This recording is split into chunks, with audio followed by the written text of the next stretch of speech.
Hey everybody, it's Grandpa Bobby, Grandpa Scott. and we're off on another adventure today. Today we're at the Pima Air and Space Museum in Tucson, Arizona. Yeah, we're here because we both have a real interest in flight since we were kids. And so we're here exploring the history of flight. They have some great aircraft here and spacecraft.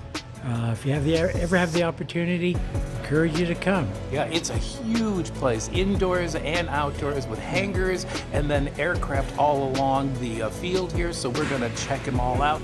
And we're going to make a long form video of this. So if you want to check it out, come on over to our YouTube channel and we'll have it posted soon. There are hundreds of fascinating planes here, including one of my favorites, this Lockheed Constellation for TWA. But my favorite was this vintage plane that was used as Air Force One. It was first delivered to President Eisenhower and then used by Kennedy and Johnson. Can you imagine the history that this plane saw?